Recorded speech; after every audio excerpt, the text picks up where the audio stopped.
LinkedIn presents.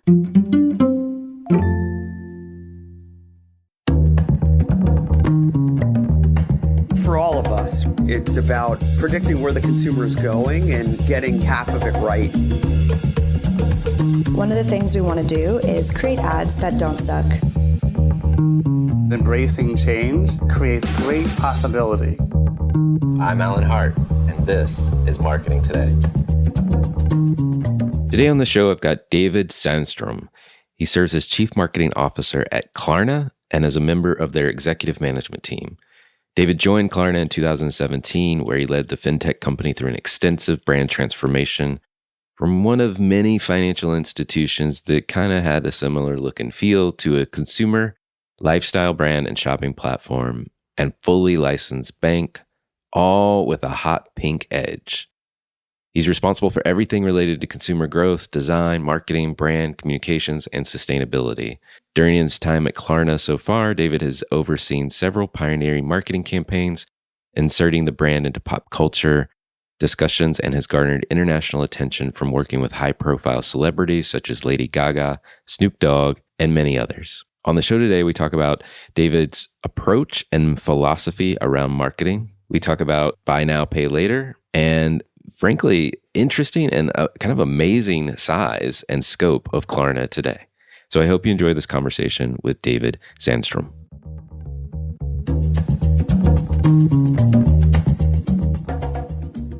Well, David, welcome to the show.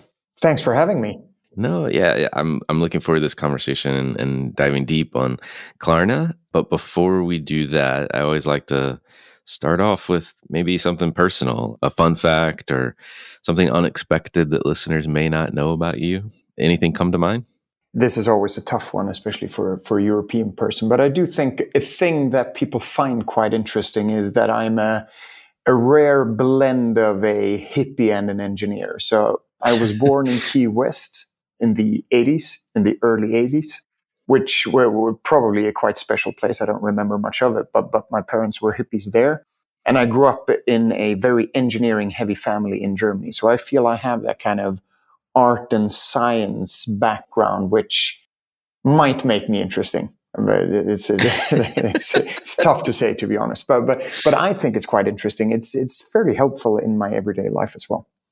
Yeah. How long were you in Key West before you moved away? A couple of years, like 4 or 5 years. Okay. Yeah. So very, very young. Very young. Okay, yeah. Gotcha. Well, I've never quite heard that combination before. So, so there you go. Yeah. Yes. No, it does sound like the perfect mix, though, for a marketer. So maybe we can talk about how you got your start and how you ended up as Chief Marketing Officer at Klarna. Yeah, it is. I'm not sure if it's a straight path or not, but I mean, I went to school and high school like everyone else, and very early on, I became not only interested but almost obsessed with consumer behavior. Like that was one of the. I started out with psychology, but that was a bit too fluffy and too theoretical for me. But early on, I got very interested in consumer behavior. Like, why do people behave in the way they behave? Like game theory, macroeconomics, microeconomics, things like that. You know, why do people choose a Coke over a Pepsi? Why do people walk into a McDonald's over a Burger King when they're next door to each other? Or the other way around. Like, no, I'm not making any statements, but more questions, right? Right. Why do people behave the way they do? And I started studying that very, very deeply. And I started my professional career as an analyst of consumer data, just chugging through like the stuff that AI does today. I did that manually, just chugging through user research, user reports, the data sets that were available, because that was my big interest and is still part of what I do and what I'm almost obsessed with. And that then led me to the path of becoming more of a planner, I would say, in marketing terms, a strategist, using that experience, using that data, using that context to understand how should brands behave, what products do we need to create, how should we, like all of the strategic aspects of building a business. And I'm not sure if that is still the case, but back then, and this was maybe 10, 15 years ago, planning and strategy within agencies became a very hot topic here in Europe. I think that was already the case in the US, but I was lucky with that positioning. So data, consumer behavior, all of that was fairly new into the world of agencies that had been heavily dominated by creativity and creators. So I was lucky and well positioned. So one thing led to another, and I started working at an agency and took over as a CEO just a couple of years later. That was DDB here in the Nordics. So DDB being obviously a global agency, I took over as a CEO of the Nordic business and built that fairly well together with the team, obviously. But we built that from a small agency to the one of the biggest and best agencies in Europe. Wow, Klarna then became a client, and which again, it played out fairly well. I was getting sick and tired of being a consultant. I think it's fantastic in many ways, but it's also one of the most frustrating things you can do. Trying to convince someone to do something good and they don't understand that they should be doing that. Like, you can do that for a couple of years, but I had slowly become fed up with agency life and with consulting. I had worked with Klarna for about a year, and Sebastian, the founder and still the CEO of Klarna, asked me to come over and said, "Hey, why don't you do this on the client side instead?" And yeah, I did, basically.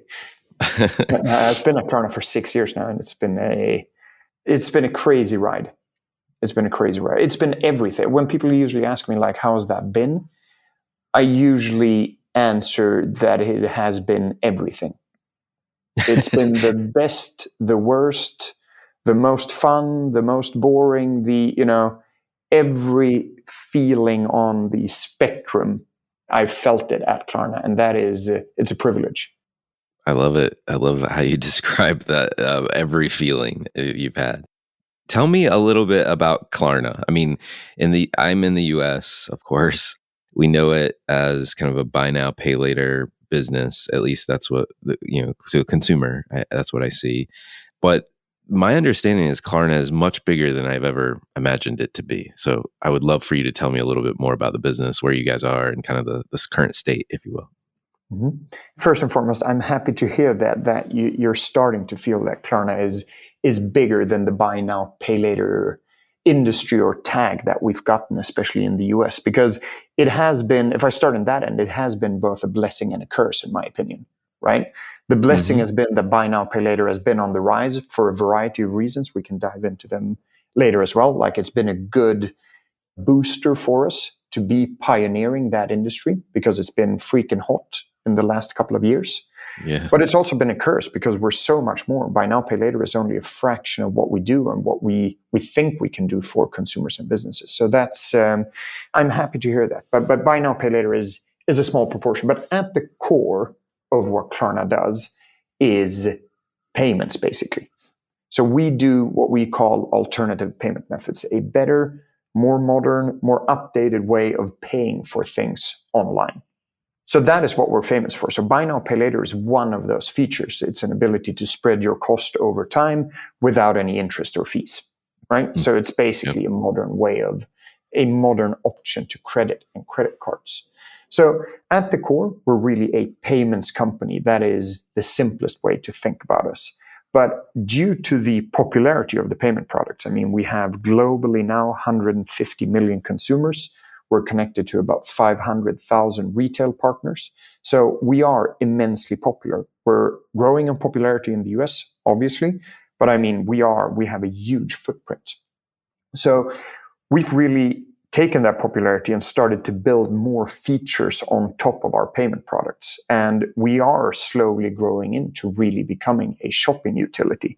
So not only a service which people use to pay for things, but really where people start to search for products in our app, they find deals, they get inspired with, our TikTok-like shoppable videos. We give people financial overview. So really think of it as a PayPal that has grown into way more utilities connected to shopping. So that is basically what we do. But again, it's it's easier to say that we're a payments company because people instinctively understand that. but people usually stay for all of the services around the actual payments. So I think that's a good way of seeing things, like came for the payments, stayed for the services, basically. I like that. We're seeing strong performance. I mean, the US became our largest market late last year, which is a major milestone for us. We've been huge in Europe, especially in Germany, UK as well. But the US is now our biggest market. We're still seeing a 70% year-on-year growth force in the US market, which is phenomenal given the size we're at. In total, we're active in 45 markets. I think we're about 5,500 employees, something like that. But I mean, we are in many ways, in my opinion, a force to be reckoned with when it comes to payments and online shopping. Yeah, I agree. Just based on the pure size, I don't think in the US we think about how the scope and the number of markets that you're in, et cetera. And I don't know. A couple of things there. Like it's been if you look at Spotify, I heard, but maybe this is wrong. But Spotify is it sounds like an American name, right? A lot of Americans seem to think that Spotify is a US company.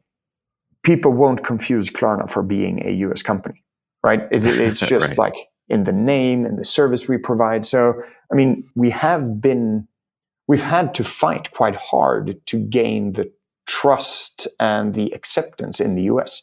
Now we're slowly getting there, right? But, the Super Bowl, sponsoring the Chicago Bulls, like all of the big things, like partnering up with Snoop Dogg and with Paris Hilton, and like really trying to make our way into the hearts of the Americans has been a big challenge. Not that we haven't managed, but that has been something, right? And one thing is the name. Yeah, no, that makes sense. It makes sense. Well, if we think about buy now, pay later for the moment and how that's fueling both shopping and frankly, e-commerce, like what are you seeing? How are you thinking about that as a cornerstone, if you will, to part of your business? Yeah, so there are always two sides of payments, right? So there's the consumer side, people actually choosing Klarna to pay for something. And then there's the merchant side, merchants actually choosing to integrate Klarna because of those benefits.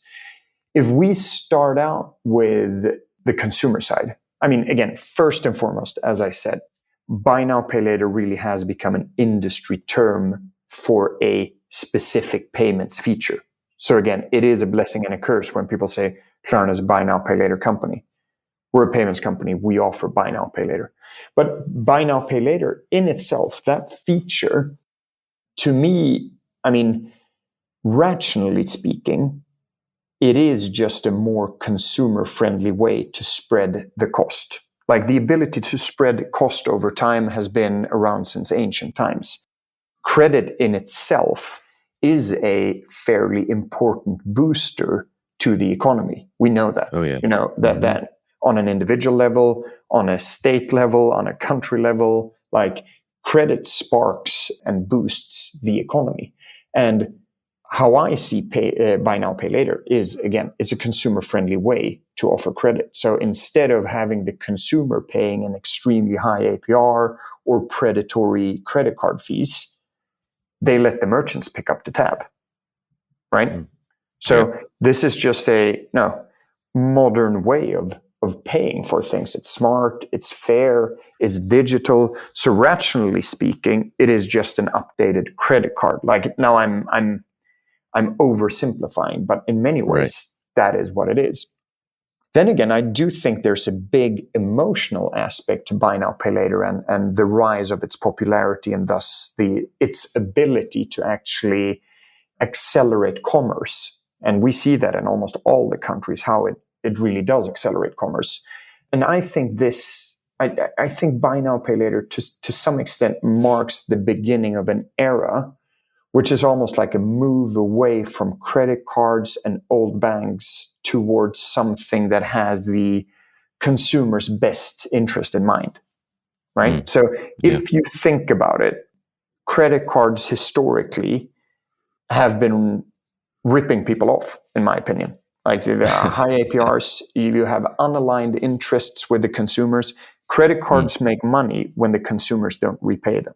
Like that is basically how it works. You don't repay your full credit card balance, You get rolled over to a program with high APRs and you get trapped in a system. And we see that over and over again, right? So I do think, and we're seeing that especially in the US, that has been a very, very heavy credit card market.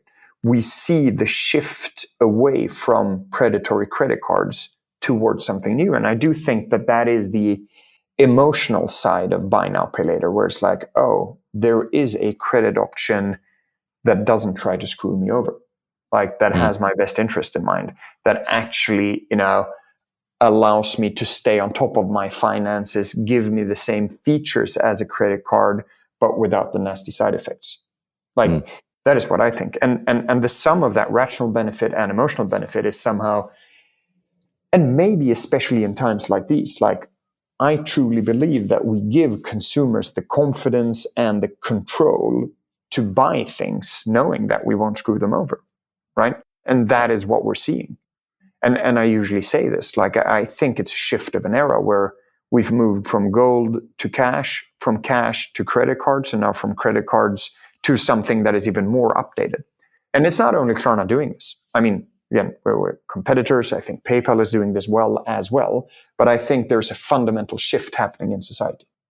No, it's fascinating. And getting back to something you talked about earlier in terms of consumer behavior and the research, maybe even going further in my words to say the incentive structure. I mean, in the buy now, pay later world, you're incentivized as the intermediary to actually get people to pay you back. Exactly. Like versus the opposite in the credit card scenario that you describe.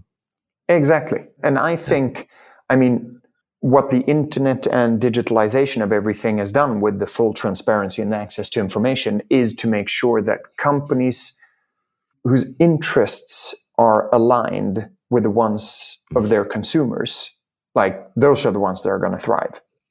Right. Like right. Old banks and credit card companies, again, like they want you to not repay, and then you end up with revolving credit, and then you're stuck. So their incentives and your incentives as a consumer are completely misaligned. And I just personally don't think that's a sustainable business model. And that is what we're seeing. Yeah.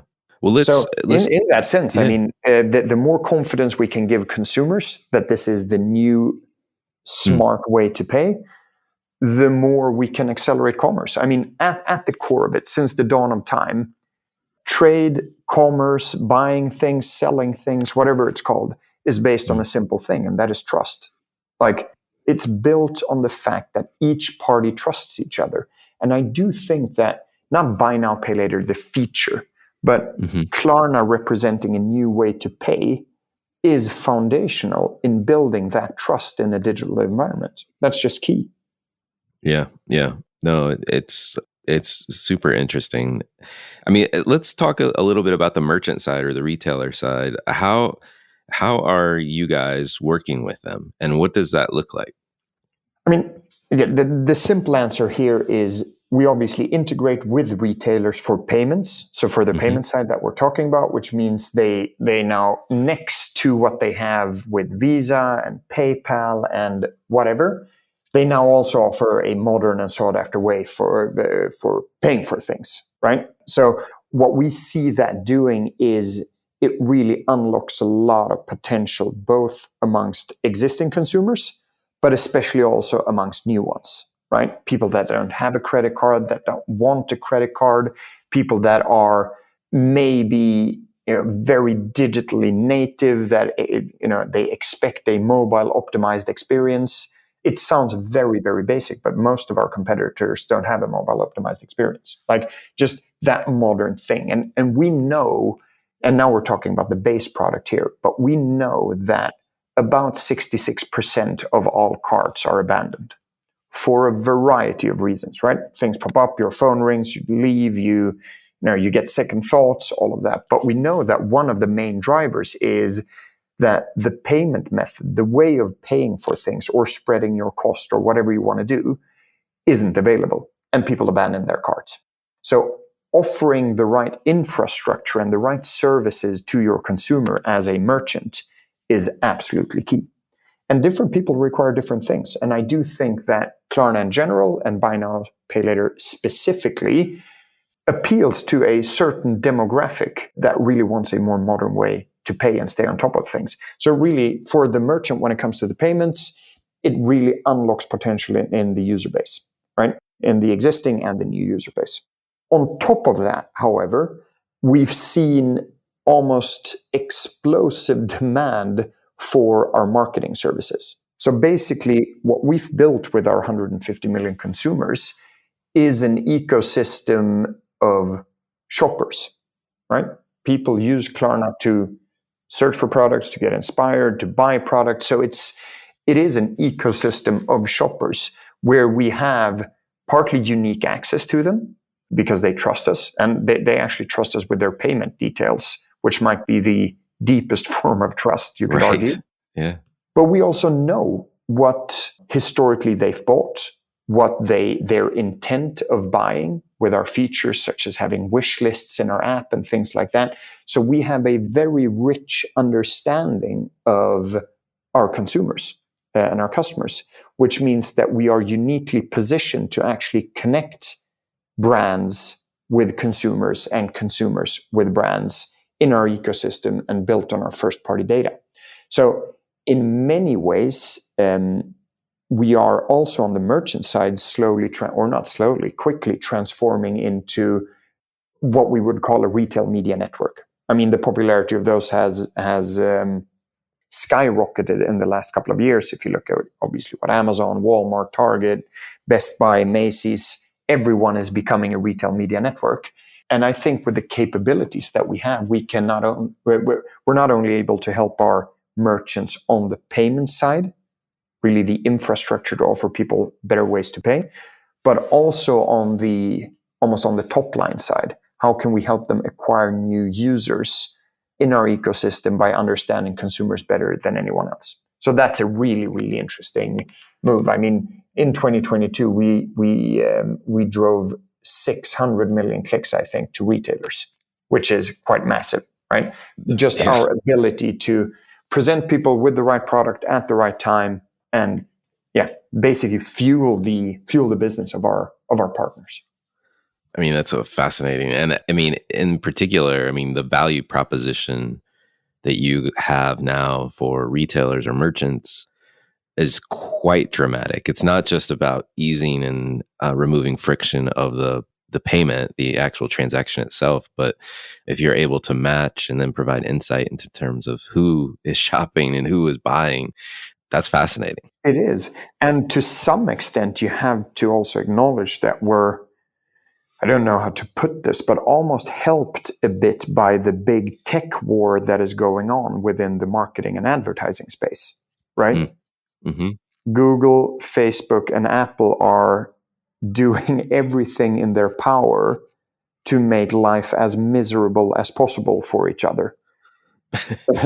You know, with the Google and the cookies going away, with the Apple and all of the structures around the new tracking technologies and the new iOS, which means that these platforms have become way more inefficient than they were a couple of years ago.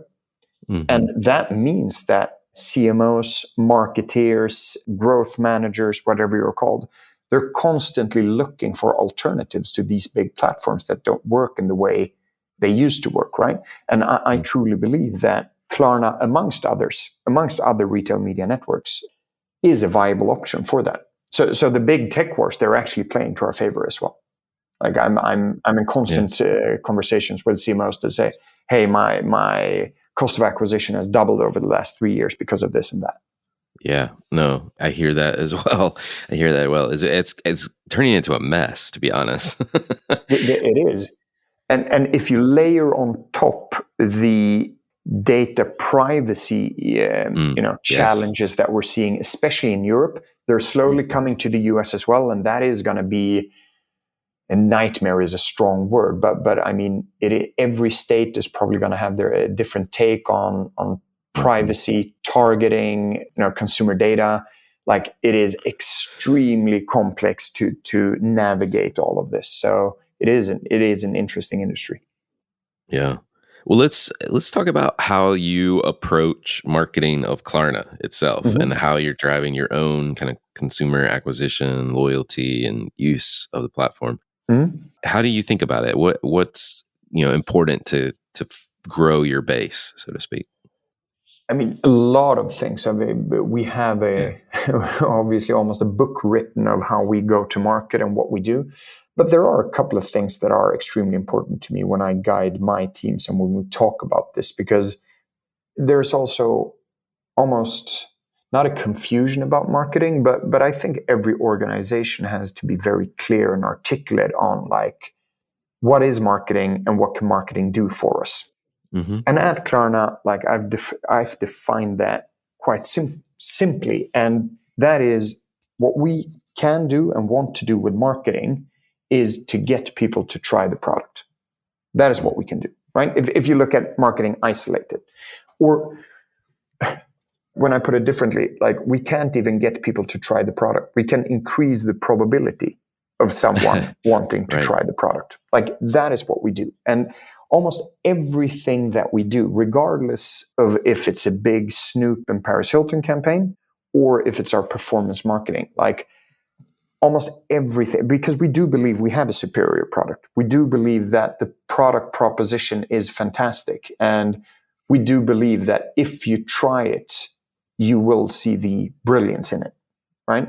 So one of the things that we're really hell-bent on is really getting people to try the product. And I'm also a firm believer in growth. I obviously believe in loyalty and churn, churn prevention projects and all of that, right? But at the end of the day, I think like getting more people to try the product and let the product be the biggest marketing channel is something that I think a lot of people are saying, but very few are doing. So that is like that's the overarching way in how we approach, the role of marketing. Right. And then I think there are like different ways of doing that, but essentially it boils down to the three big areas that we always try to address. So the way in which you get someone to try a product is there's either a utility gap to your competitor. So your product is levels better than the nearest competitor. It's just so much better. So you'll have to use it, right?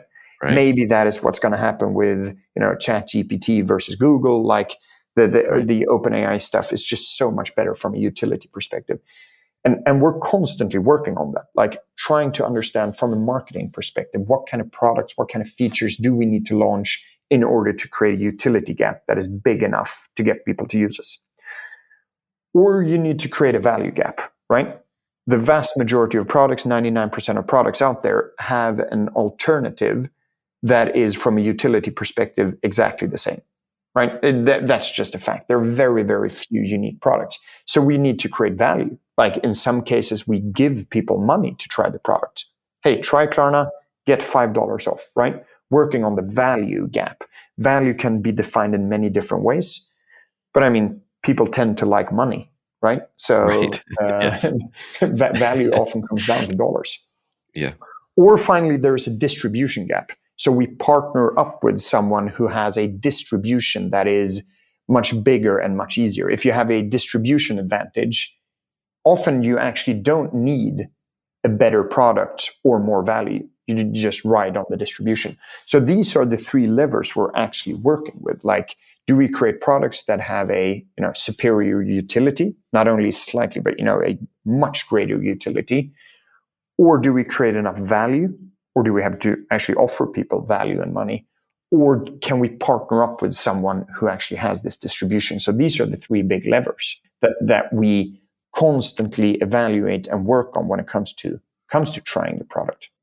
Right. The final thing was more, we have also, and this sounds very basic, but the brand and the concept of brand and the notion of building a brand that stands for something is extremely important to us as well. And that sounds very simplistic because it's nothing new, and it's something that is obviously utilized and appreciated in other industries. But if you look at the financial industry, especially the fintech industry, Like there are loads of companies, but no brands.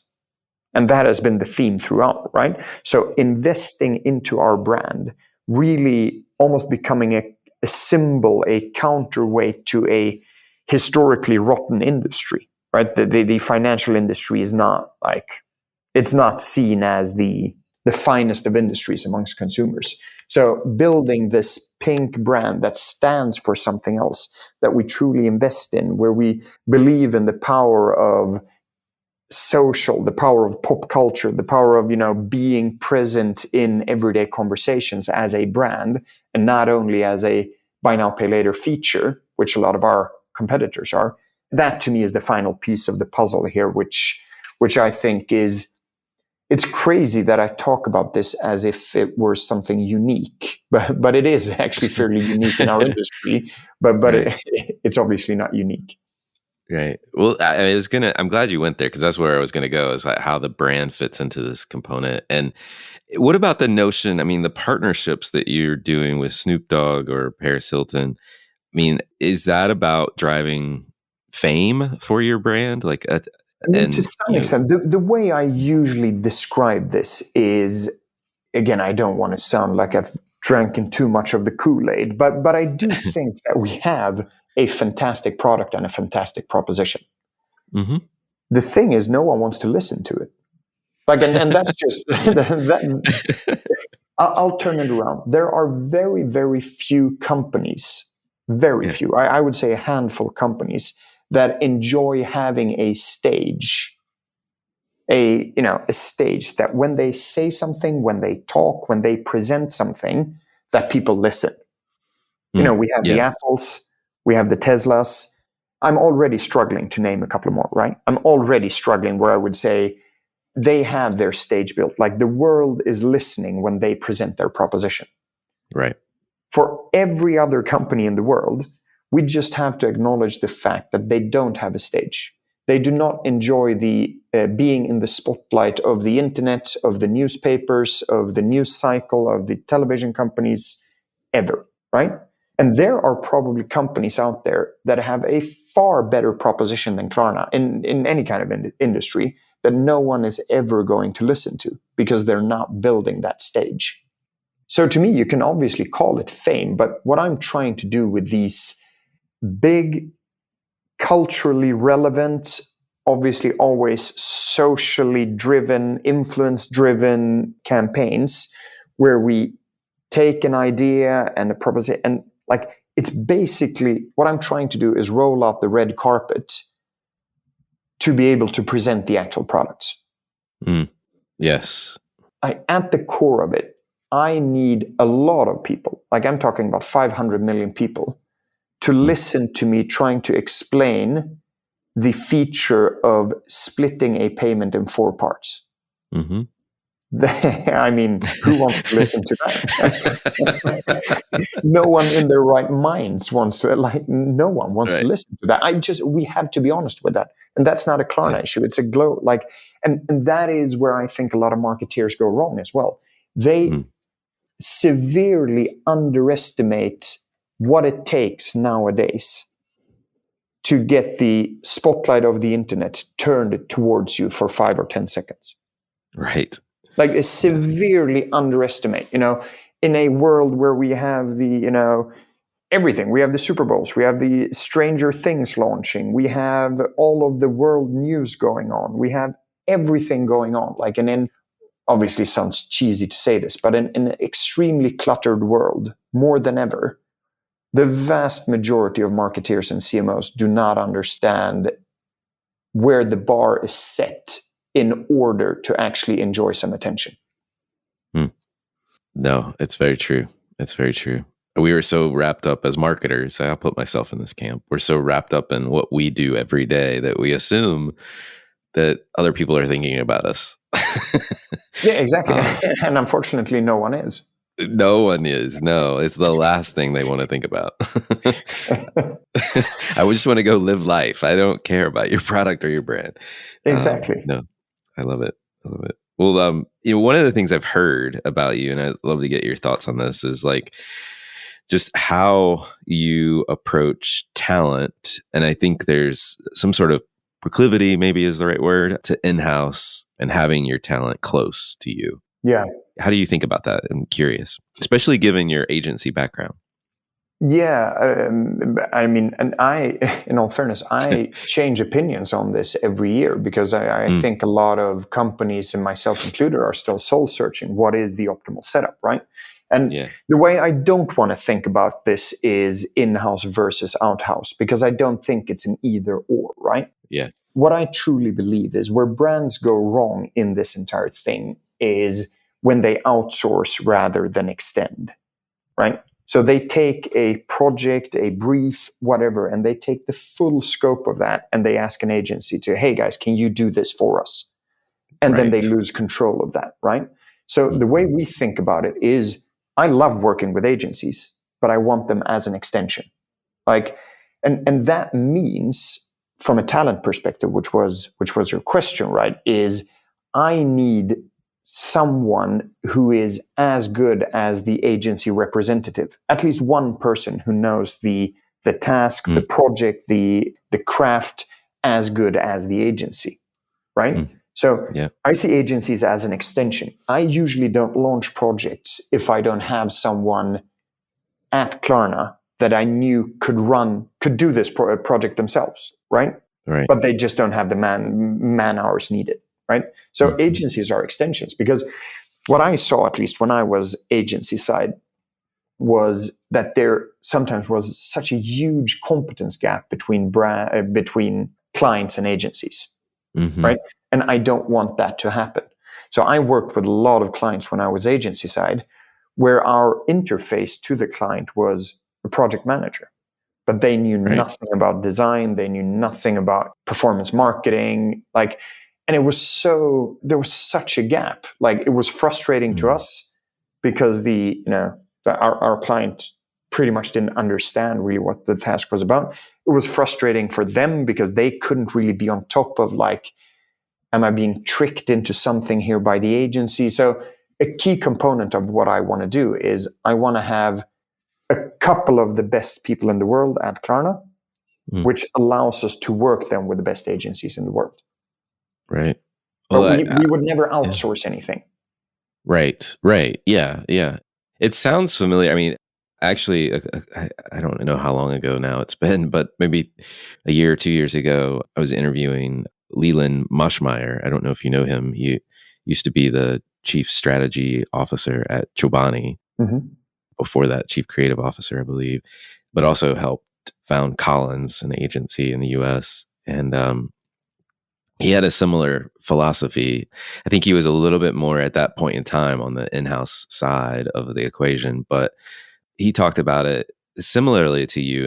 And I would use the words to build on your extension word, the integration of the agency and the in-house talent. Yeah.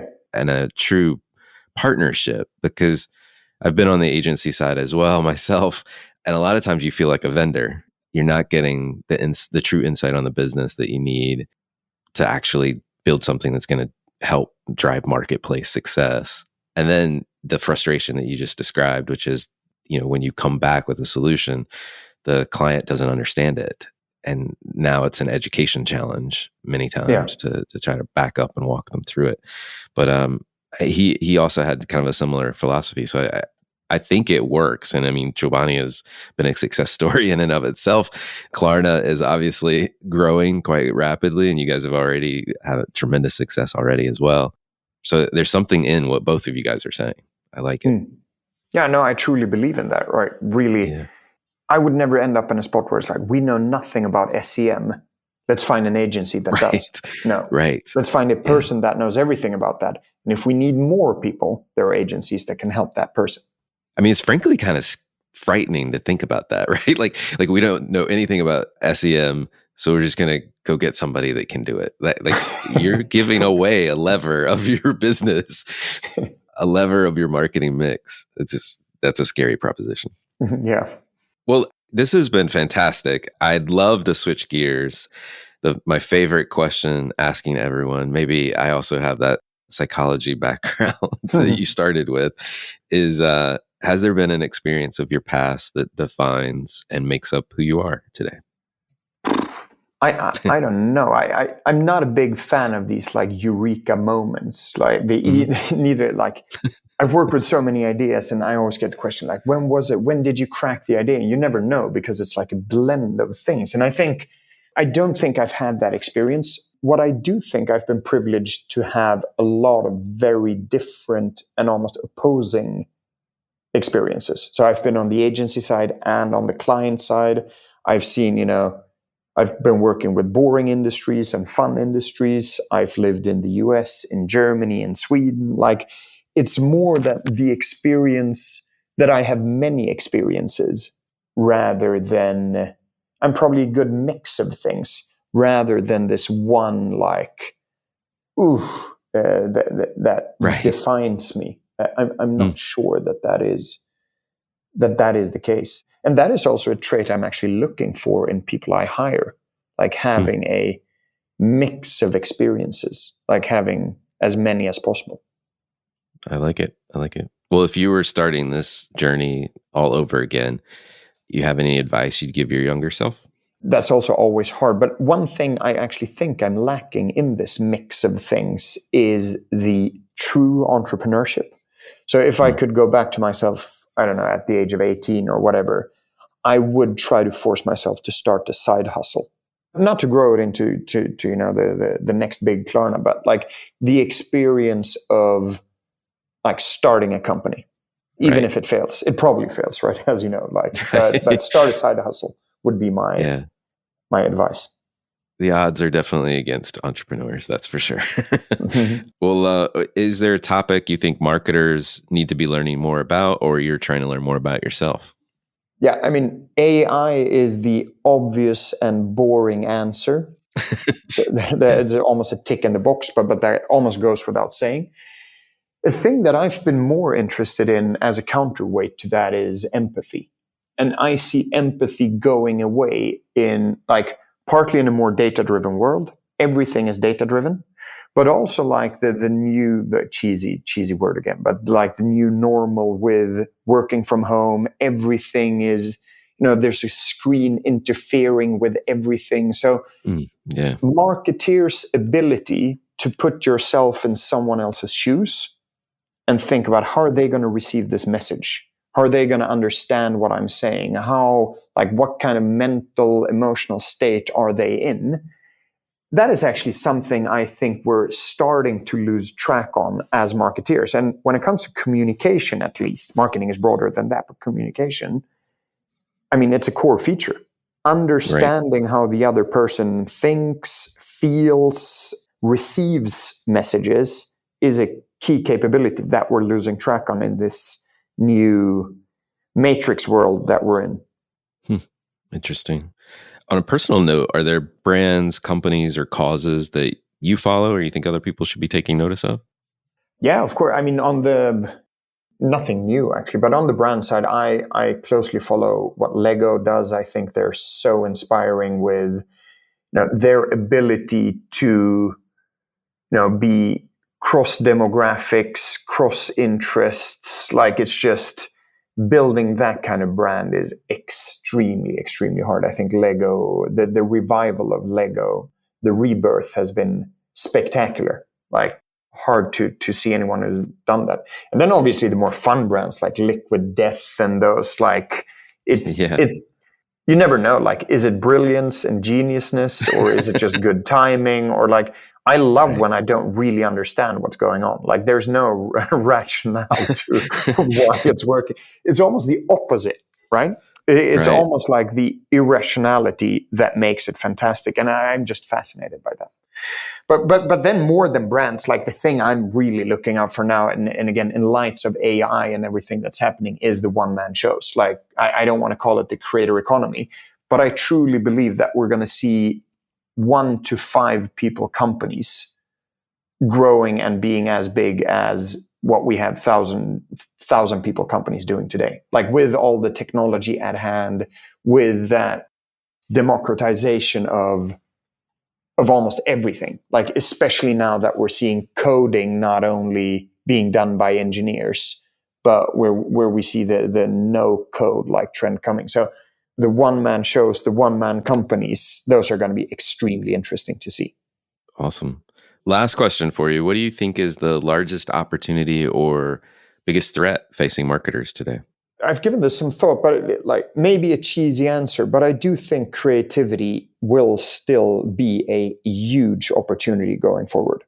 I mean, what we see now, everyone has access to all the data all the time. AI will be doing half of the work. Everyone listening to all the same podcasts and having the same information and access to what you should do and shouldn't do. Like the ability to see new patterns, or even more so, the ability to create new ones before everyone else is going to be key. So I'm a firm believer in creativity. Not creativity being like, choosing a different kind of coloring for your brand, but like the fresh thinking in a world where I think we're running a risk of having everyone think and do and act and show up the same way. Creativity is just something that we should and need to nurture as marketeers. David, thank you so much for coming on the show. Thanks for having me. Hi, it's Alan again. Marketing Today was created and produced by me with post-production support from Sam Robertson. If you're new to Marketing Today, please feel free to write us a review on iTunes or your favorite listening platform. Don't forget to subscribe on marketingtodaypodcast.com. Tell your friends and colleagues about the show. I love hearing from listeners. You can contact me at marketingtodaypodcast.com. There you'll also find complete show notes and links to what was discussed in the episode today, and you can search our archives. I'm Alan Hart, and this is Marketing Today.